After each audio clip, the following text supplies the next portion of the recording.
everyone, and Merry Christmas and Happy Holidays. Let's get let's actually go over a car's passage here. And funny thing is that the title of the passage is Belief in Santa. So let's go.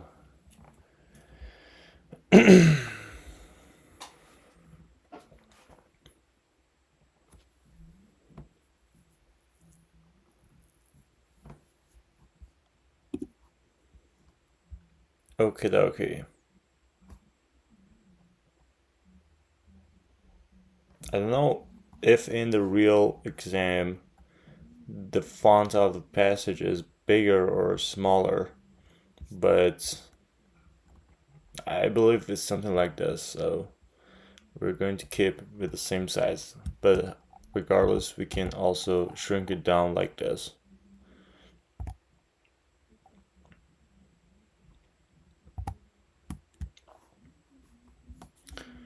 Let's go through this. We know it has 7 questions, and we need to, when in the real exam scenario, we need to know that the 7, like for 5 question passage, you want to do it in 8 minutes and a half. For a 6 question passage, you want to do it in 10 minutes. For a 7 question passage, you want to do it in 11 and a half minutes. But since we're reading out loud here, I want to emphasize that on the 5 question passage, it took us a bit less than 20 minutes. So we expect for this one to take somewhere between 20 to 25 minutes. So let's start. The title of the passage first. So, The Science Behind Kids' Belief in Santa, 2007. Over the past week, my little girls have seen Santa in real life, at least 3 times. You'd think that this Santa's saturation might make them doubt that each one of them was real. For one thing, they look quite different. Brewery Santa's beard was a joke, while Christmas tree lighting Santa's beard was realistic. Add to that variations in outfits and jolliness levels. But as I delved into the Santa-related research, I found I was wrong to think his omnipresence might throw my kids off. It turns out that the more kids see real life Santa Clauses, the more likely they are to think he is real. More exposure actually tracked with stronger belief. That got me wondering about disbelief. Like many parents, I feel a little hint of unease when it comes to telling my trusting innocent children a lie. But lots of parents conspire to tell this lie to their children. An AP survey from 2000 revealed that 84% of adult respondents believed in Santa as a child. Many of these former children had their Christmas beliefs shattered around age 8. Other studies suggest. A fascinating paper from 1978 found that 85% of 4-year-olds believed in Santa, 5% didn't, and 10% were still thinking about it. But only 25% of 8-year-olds believed in Santa, with 20% not believing and 55% transitioning in their beliefs. This shift in belief from age 4 to 8 has some psychology behind it. This influential child psychologist, Jean Piaget, proposed that around age 8, children enter the concrete operational stage of thinking, a critical observant phase of questioning impossible things. To be clear, it is impossible for Santa to fly around the world and deliver toys to all the houses, even with the 48 hours he would have, thanks to the Earth's time zones and other time warping assists. Physicists have looked into it. Once these questions start coming from your kid, the end may be in sight. as they understand the world better, as their brains develop, they suss out the lie. 8-year-olds' discerning mindset was detected in a study that prodded children to list not toys, but questions for Santa. Younger children tended to ask clarifying sorts of questions, such as: is the North Pole cold? What are your elves' names? And what do your reindeer do during the summer? Those questions get at minor details without coming close to the central mysteries at the heart of a magical Santa.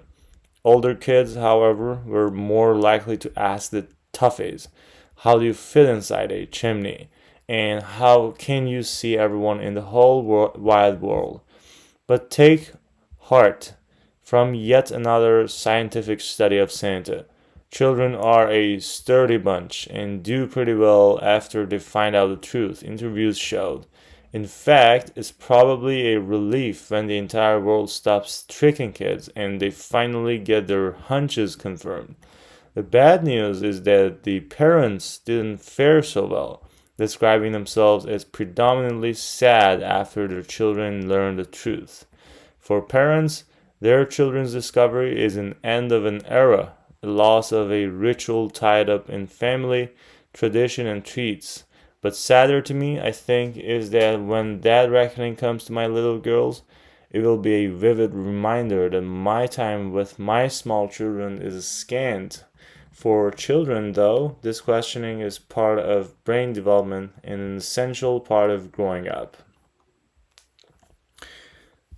So, the main idea of this passage is that children discern the lie, and afterwards, we shouldn't lie about. I feel that the author is saying that we shouldn't lie about Santa, right? If the author's assessment of the brain development of children were applied to computer programs, which of the following programs would be most like a child older than the age of 8? So, the brain development of children. So, we should look for over age 8, right? Let's see.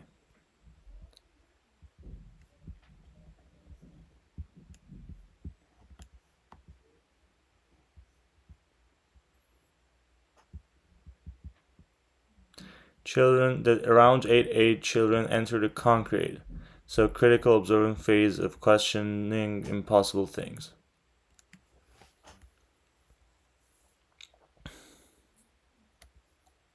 So, which of the following programs would be most like a child older than age of 8? One that can be more creative than most humans. One that discards statements that it cannot prove. One that questions what we consider common sense. One that judges what is real and what is not. Okay. So over 8, they are critical, observant phase of questioning impossible things. As they understand the world better, they suss out the lie. So you want to tell the lie, right? It's about telling the lie, sussing out the lie, and something that is not real is a lie, right?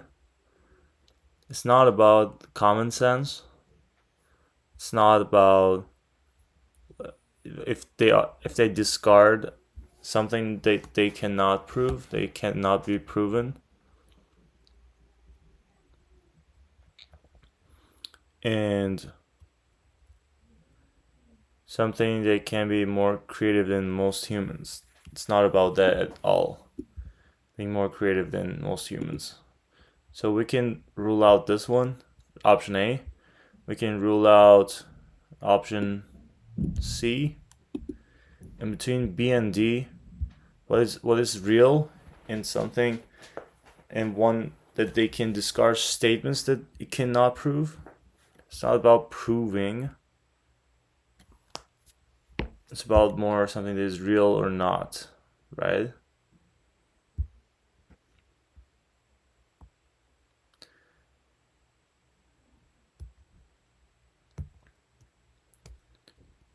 Which of the following, well, however,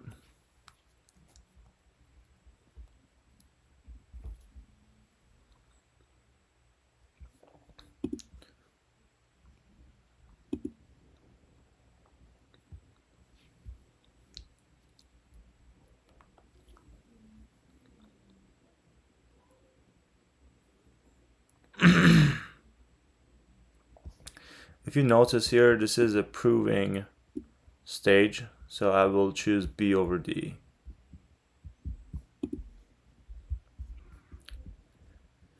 Which of the following findings would most weaken the claim that parents see their children's lack of belief in Santa as something to be sad about?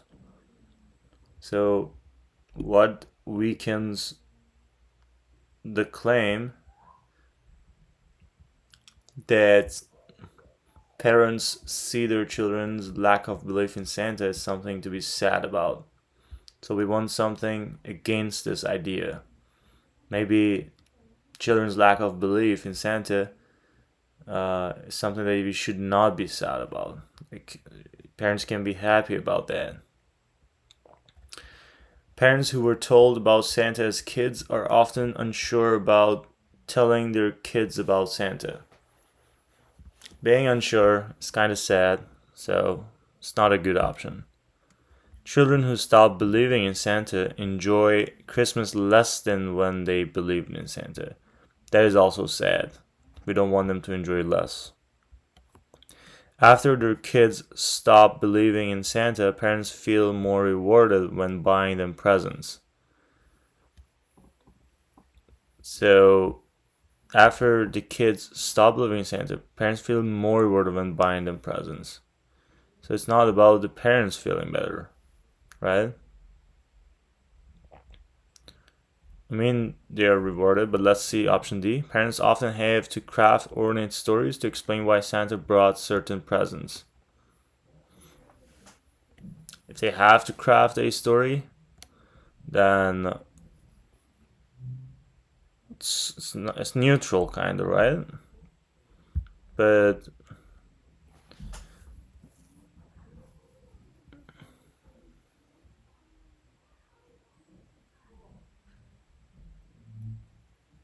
this would be a better option than all of them.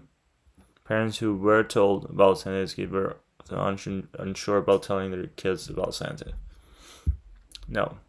What conclusion about children under the age of 8 is justified by their belief in Santa? They are, so under age 8, they literally cannot have a critical thinking, right? They are able to hold multiple contradictory beliefs at once? No. They can believe in many things that adults usually do not? Yes. They do not understand what the word possible means? They hold deeper beliefs than children who are older than 8? No. So they can believe in many things that adults usually do not. The author mentions that children are more likely to believe in Santa even after seeing multiple Santas in order to. So children are more likely to believe in Santa. More exposure is actually resulting in stronger belief. So why does the author mention this? To suggest there is something unique about how young children believe? Yes, because the author is saying this got me wondering about this belief. Suggests that Santas her children saw were particularly effective? No. Explain that humans do not necessarily need proof to believe in something? No. Compare and contrast the way children and adults believe in something. Well, in the next sentence, she says, like many parents, I feel a little hint of unease when it comes to telling my trusting children lies, right? But lots of parents do that. 2000 revealed 84% of adult respondents believed in Santa as a child. So it's not about the comparison. It's about something unique about how young children believe. And she proceeds to discuss that. So it's option A. Given the information in the sixth paragraph, 1, 2, 3, 4, 5, 6. Which of the following questions might a child over the age of 8 ask about flying dragons that a child who is younger than 8 would not ask? So, 8-year-olds, the certain mindset was cited in a study. Children to list not toys but questions for Santa. Younger children tend to ask, is North Pole cold? Things like that. Those questions get at minor details without coming close to central mysteries. At heart of older kids ask, how do you fit inside a chimney? And how can you see everyone in the whole wide world, right? So, over the age, ask about, what over age 8 would ask. Do dragons prefer flying over using their feet? How large do they know? That's not a good thing. We want to kind of figure out what is impossible, right? How large do a dragon's wings need to be to keep it aloft? Are dragons more related to birds or lizards? Are dragons solitary creatures or do they live in families? So we want the questions to be as realistic as possible. So, are dragons more related to birds or lizards? Is a good question. How large do a dragon's wings need to be to keep it aloft?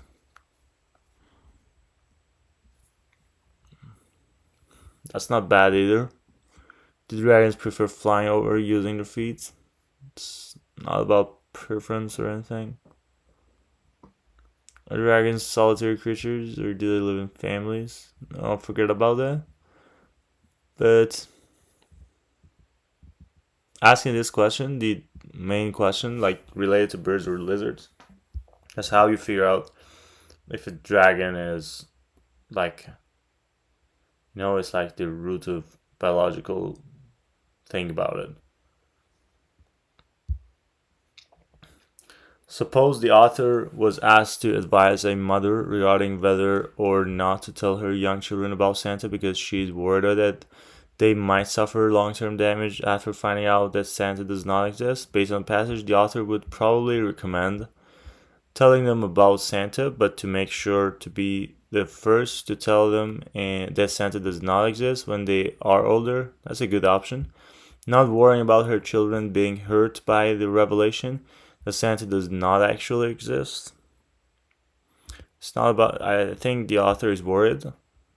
Waiting until they are 8 to tell them about Santa so they will not be too hurt when they discover he does not exist.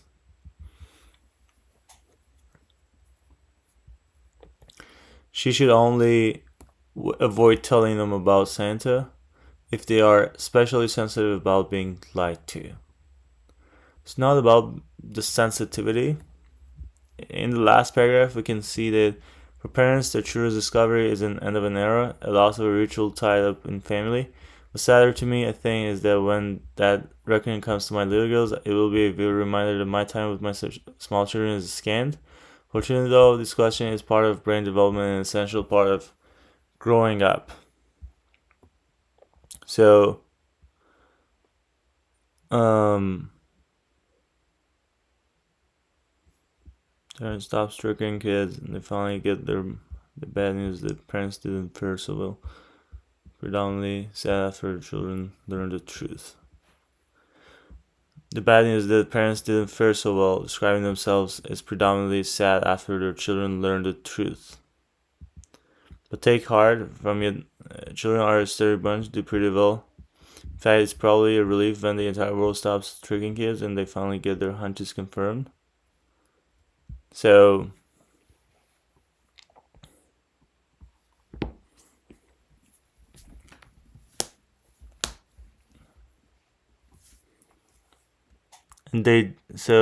children are a steady bunch and they do pretty well after they find out the truth. So, actually, not being worried is not a bad option.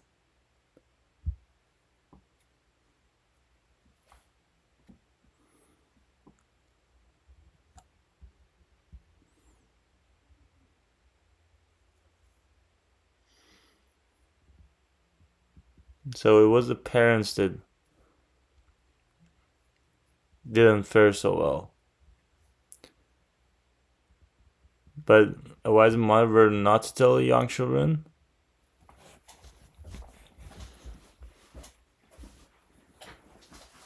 So the parents should not worry about the children being heard. So if it's about the child, she should not worry. Given the information in the first paragraph, which of the following statements could most reasonably be inferred? Santa actors do not try very hard to impress children.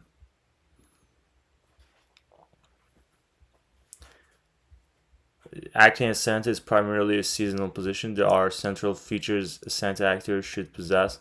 People of different races often take on the role of Santa. Which of the following statements could most reasonably be inferred? Over the past week, my millennials have seen different Santas. The first one's beard was a joke. The Christmas tree beard was realistic. Add to that variations in outfits and jolliness levels, right? So, seasonal position. Santas do not try very hard to impress children. People of different races. Yeah, something like that. But does that point matter? I think so. Like, that's the reasonable inference that we can have from the first paragraph. The Santa actors do not try very hard to impress children. Or this is a general term, actually, like it's variations. So there are central features a Santa actor should possess. Acting as Santa is primarily seasonal position. Of course it is, but this is not about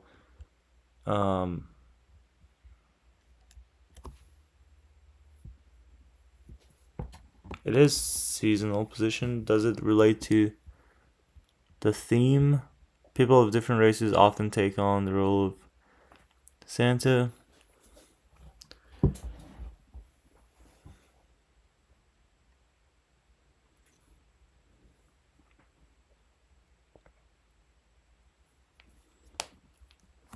This is like races was not mentioned.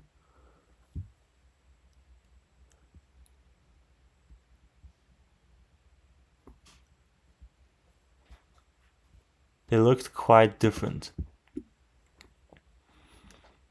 So if that's the point,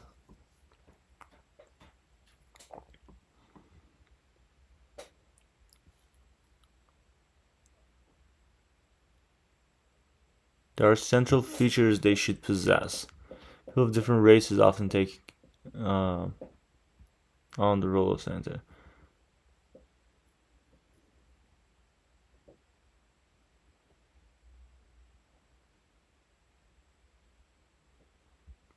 So I would choose C over all of this. Yes.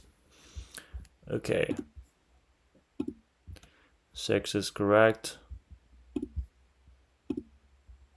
Chose the wrong one for question 5.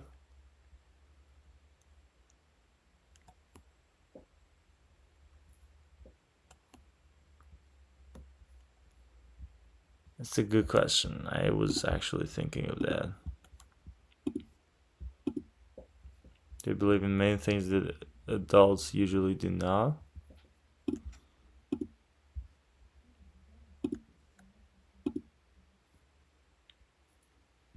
judges what is real and what is not.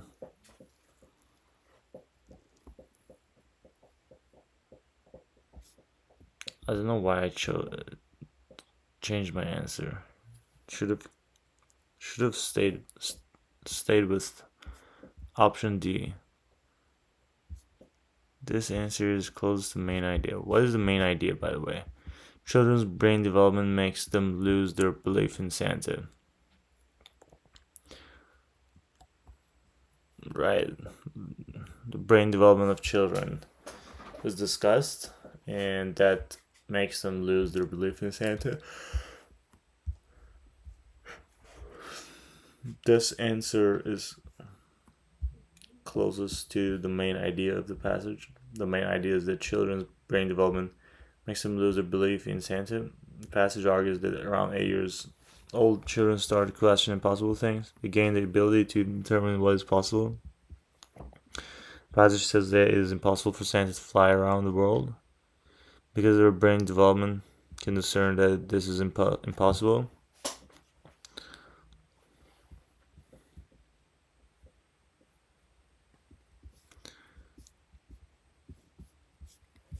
This answer does not align with the main idea. Main idea is children's brain development. The passage says around 8 years start questioning impossible things.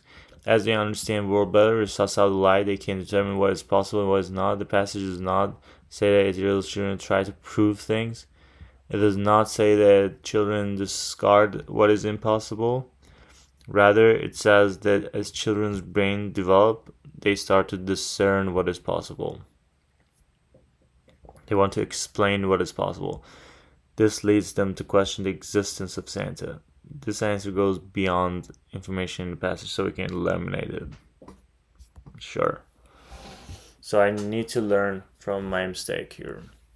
I was drawn to this answer because it seems to align about common sense. However, this does not fully align with the main idea. Main idea is that brain development. It argues that 8 years old children start questioning impossible things. The author does not argue that they start questioning common sense. Rather, they are able to determine what's possible and what's not. This leads them to lose their beliefs in Santa. Cool.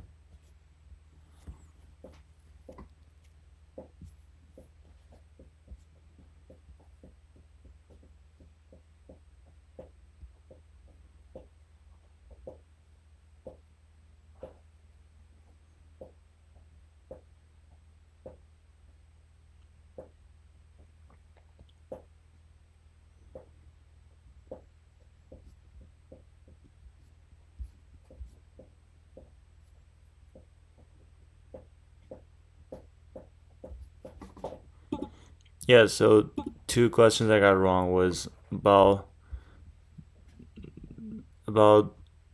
complying with the main idea.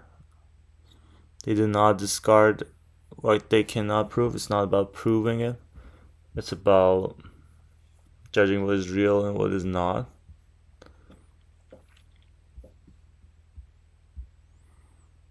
And also about the dragon question. The answer is correct. Author says they ask the toughest central mysteries. Child over 8 would ask a question, tries to make sense of things.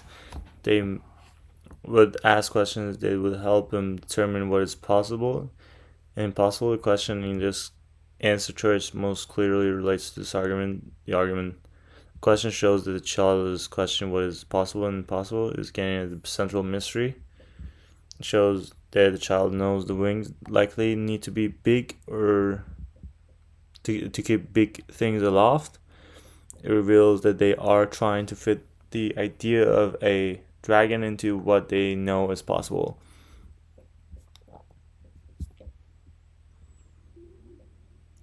Are dragons more related to lizards? You might find this answer choice compelling because it seems to ask a question that would help a child discern what is real. However, this answer choice does not fully align with the author's argument. In paragraph 6, the author says the younger children ask clarifying questions. while older children ask toughies that comes close to central mysteries. This question is closer to what the author would probably consider a minor detail.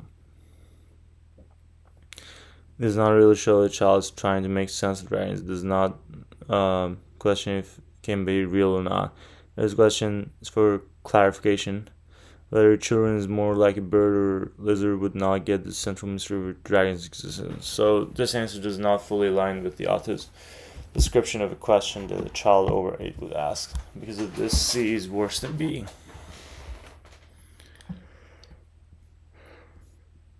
Okay.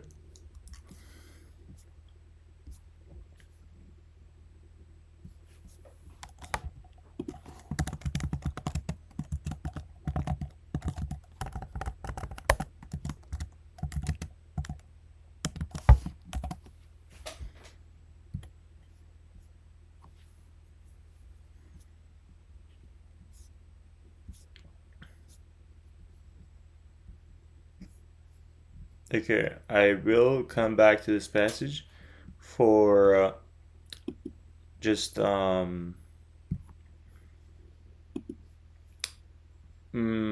for revisiting the words that sound good to me to learn more about for my own leisure.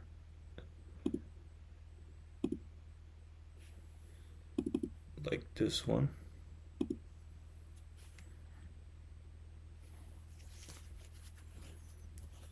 Which one was the answer? Yeah, I chose that one. Okay. Now let's go to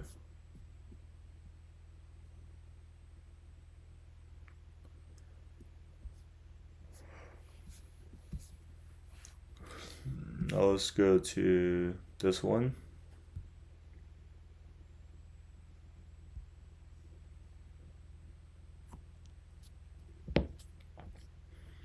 We'll do this one too and then take a break.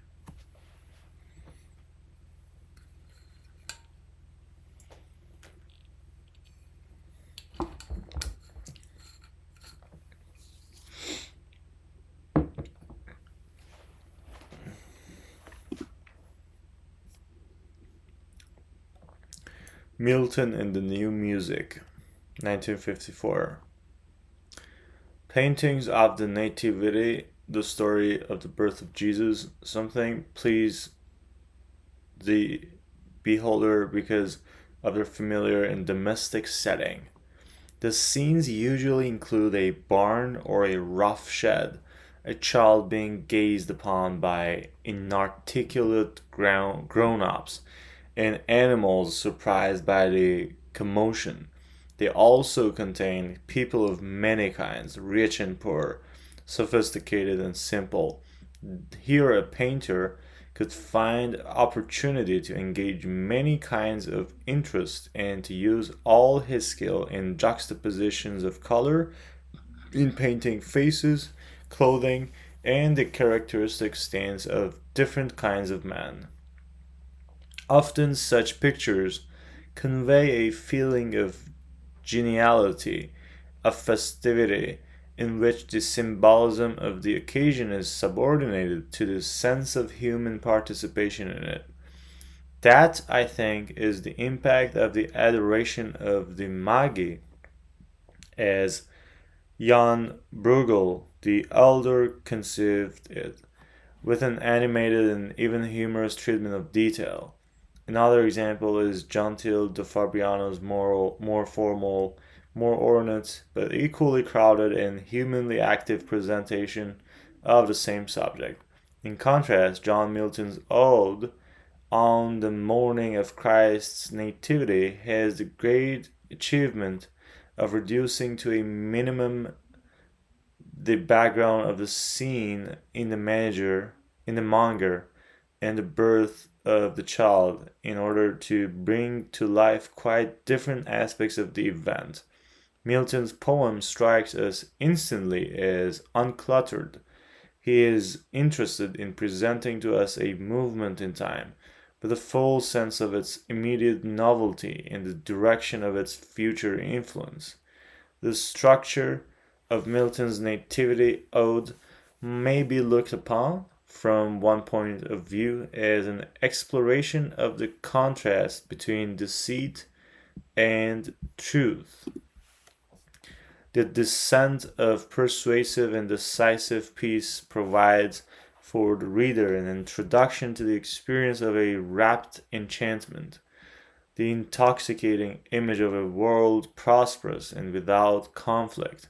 Yet this preparatory enchantment is incomplete, almost to the point of a lie, because what it describes has not yet come to pass, and might not. Nevertheless, Milton's world before the announcement of child's birth, Christ's birth, is nearly silent, as if it leads us to expect a miraculous event. His poem is great because it is so focused on depicting quietness. A calm silences even the ocean, as we are told of the legendary time close to Christmas when birds of calm sit brooding on the charmed wave. A bit of lore that only literary tradition and the incantatory sound of the verse make us accept. For otherwise, how could we be convinced by scholars who tell us that the birds of calm were kingfishers, restless and rattling as we know them disturbed on any pond? This stretch of the poem produces a finely controlled crescendo of quiet events, even as it reduces and unclutters the scene and our attention until the stars with deep amaze stand fixed in steadfast gaze. The still stars and the subsequent staying of the sun beyond the time of its usual rising compels in the beholder an economy of observation. We can perhaps compare it to the heightening of perception one discovers in watching an eclipse, but interest in any scene would soon be lessened if there were no human witnesses, as figures in a landscape, themselves negligible, are often needed to make the terrain more real. And thus Milton gives us the shepherds. No matter how many poets had put shepherds into a pastoral scene, few could, as Milton does, allow them to be present without trimmings on the job, naturally seeing what was there but not saying anything. Their silence is a deeper wonder than the first silence. In the last paragraph, the author asserts that a scene needs observers in order to.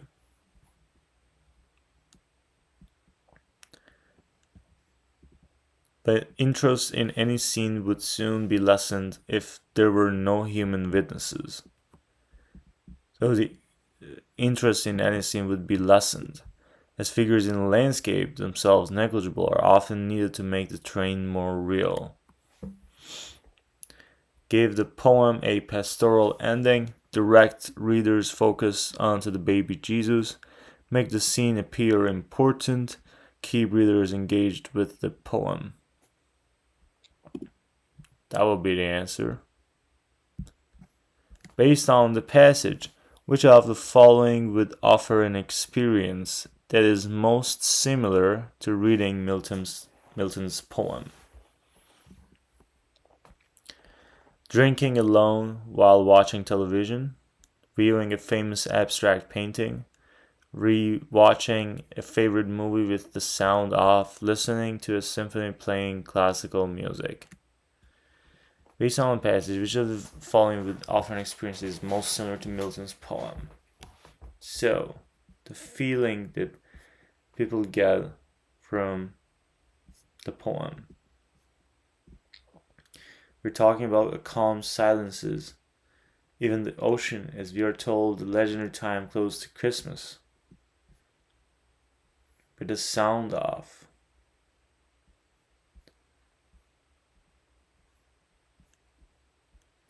Only literary tradition and the incantatory sound of the verse make us accept. By scholars who tell the birds of calm were kingfishers, restless. This stretch of the poem produces a finely controlled crescendo of quiet events, even as it reduces and clutters the scene and our attention, until the still stars and subsequent setting of the sun beyond the time of its usual rising compose in the beholder of an economy of observation. We can perhaps compare it to the heightening of perception one discovers in watching an eclipse. And thus Milton gives us the shepherds, no matter how many, as Milton does, allow them to be present without trimmings on the job naturally. What their silence is a deeper wonder than the first silence. So the only one that is regarding silence is this one. The passage offers no information about which of the following aspects of Milton's On the Morning of Christ's nativity. The passage offers no information about which of the atmosphere, readers, characters, language. It has the great achievement of reducing to a minimum the background of the scene in the manga and the birth of child in order to bring life quite different aspects of the event. Milton's poem uh, strikes us instantly as uncluttered. He's interested in presenting us a movement in time with a full sense of its immediate novelty and the direction of its future influence. The structure, from one point of view, is an exploration of contrast. The descent of persuasive and decisive peace provides reader introduction to the experience of wrath and enchantment, intoxicating image of world prosperous and without conflict. Yet so it's like the atmosphere is there. Um, Yet this perpetual enchantment is incomplete, almost to the point of lie describes a time done. Nevertheless, Milton's world before the announcement child's birth, Christ's birth, is nearly silent as if a miraculous event. His poem is great because it is so focused on the period quietness.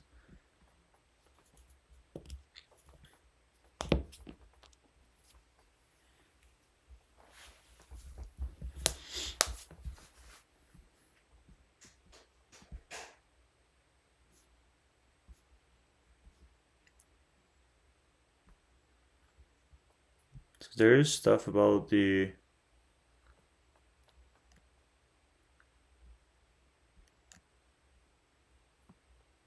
language, the characters, the readers.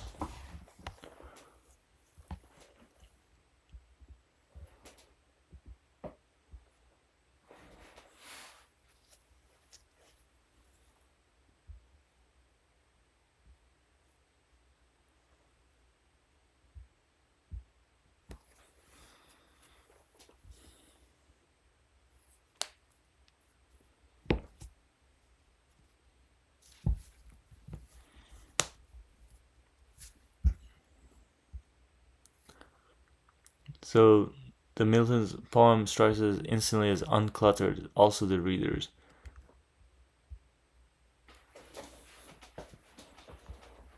Future influence.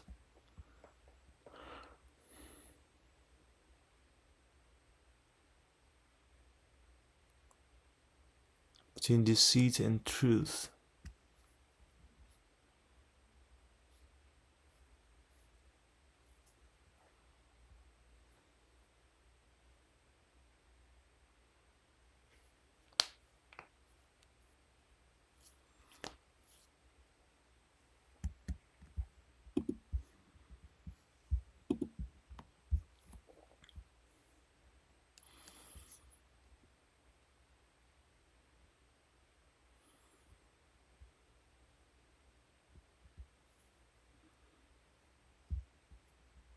So the characters are there, the atmosphere is there, the readers and the language. I would choose the readers as to having no information. I don't know, the language. The central argument of the passage is that Milton's poem uses shepherds extensively in his poem. Nope. Is notable for its muted depiction of nativity. Yes. Does not seek to please its readers. I mean, it's not about seeking to please the readers. It's worse answer than B. Resembles nativity paintings of the era. Still worse. In the context of the passage, the term geniality, paragraph 2, refers primarily to. Often such pictures convey a feeling of geniality, of festivity, in which the symbolism of the occasion is subordinate to the sense of human participation in it.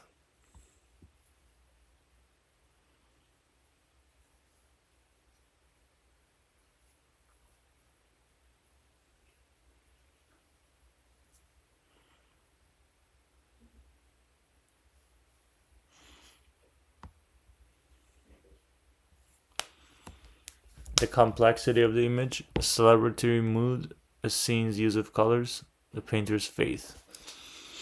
Geniality, a festivity. Festivity and geniality, you can use festivity to choose a celebratory mood in which the symbolism of the occasion is subordinate to the sense of human participation in it. I would choose that. The discussion of nativity paintings in the first paragraph includes the assumption that the story of the nativity is well known. Being well known, a painter needs to be skilled to depict the nativity, well skilledness of the painter. Domestic settings are inherently calming domestic settings. Family members can be very different from each other. Different family members. Paintings of the Nativity, the story of the birth of Jesus, sometimes please the beholder because of their family and domestic setting. So the domestic scenes are inherently calm. The scenes usually include a barn, child being gazed upon, animals surprised by the commotion. They also contain people of many kinds. Here, a painter.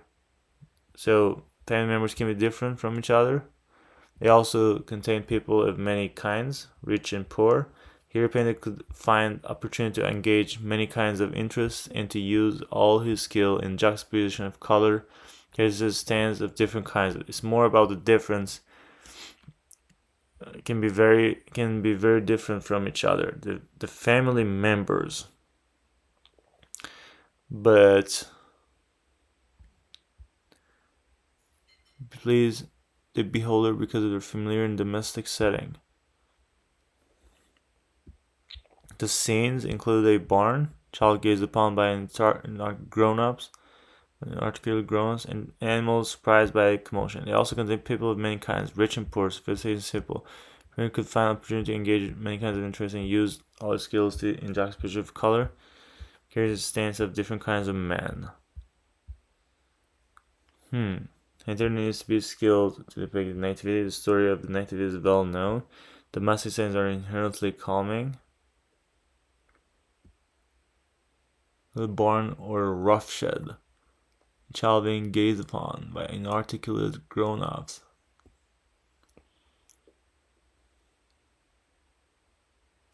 So if the animals are surprised by the commotion, it means that it is pretty calm, right? There's no mentioning of the family members being very different from each other.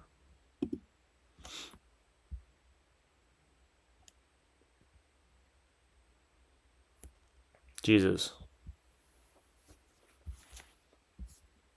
So Milton's poem great because it focuses on silence. This question wants us to identify the statement that is most in line with the author's argument in paragraph 1. In paragraph 1, the author says that nativity paintings are pleasing because they're familiar, because of their familiar and domestic setting. Oh, we should have used the word familiar to derive that answer. Ah.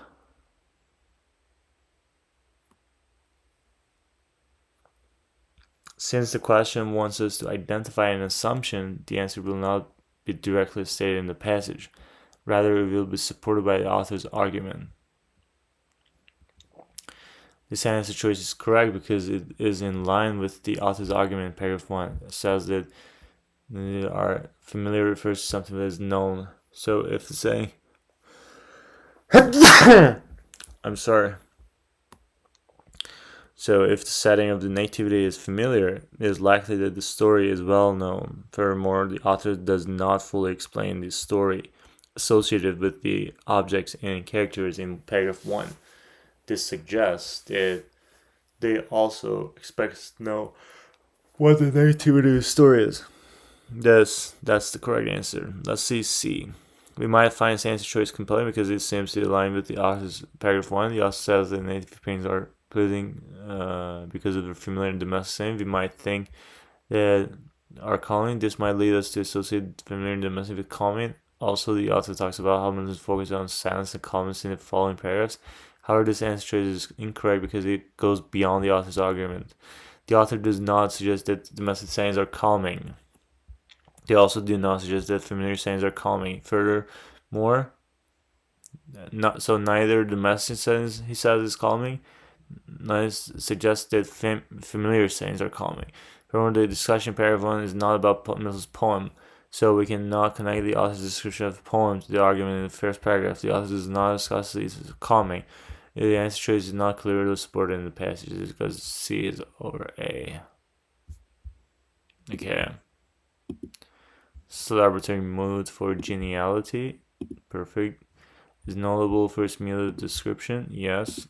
Its readers. Yes. Over language. We'll come back to this. Be watching a favorite movie. Make the scene appear important. Keep readers engaged with the poem. Fuck. So let's figure out this one.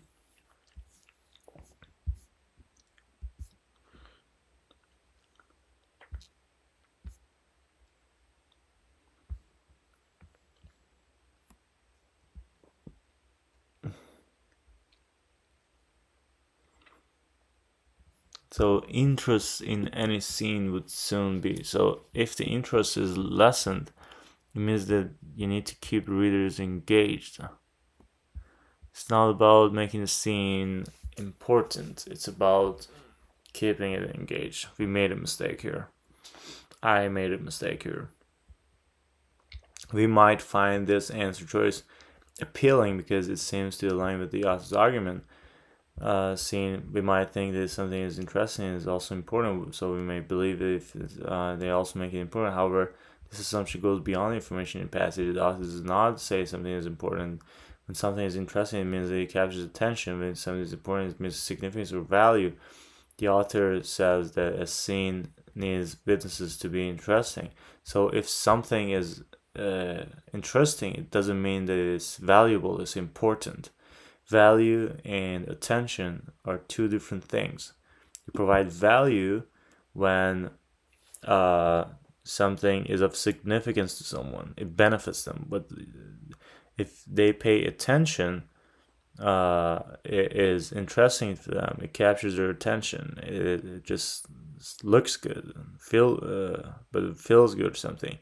So the attention might lead to value, but the value might also lead to attention, but they're two different things.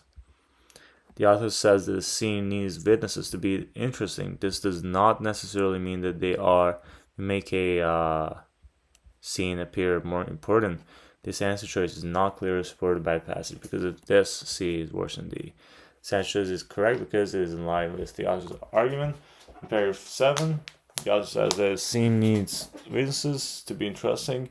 They say that interest. So made a mistake here. Could actually answer this correctly. This one. We consider the main idea of passage to help us in answering the question.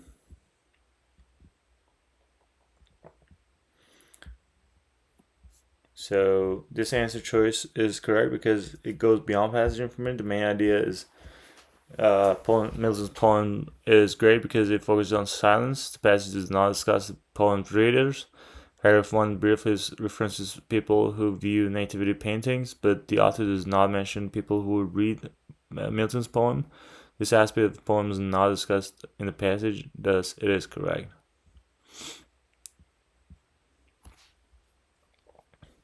But the author does not mention who read Milton's poem. And if you want to find this answer appealing because the author does not comment. However, this answer is incorrect because the passage contains direct quotes from Milton's poem. Space silence. Birds of calm. This is used to show how even the paragraph 6 goes. This is the code of stars. This is used to show how the author includes these quotes to support the main idea. So it's about the language too. So we made the first mistake, first question mistake, which was literally for confusing importance of something with the engagement of something, attention versus value. And also the last question for confusing the fact that we should have focused on the familiarity, like that was well known in this passage, instead of the calming domestic setting, which was confused with the poem, and this was for the painting.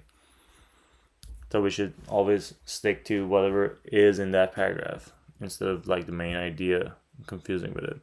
We use main idea only for answering questions that relate to the main idea.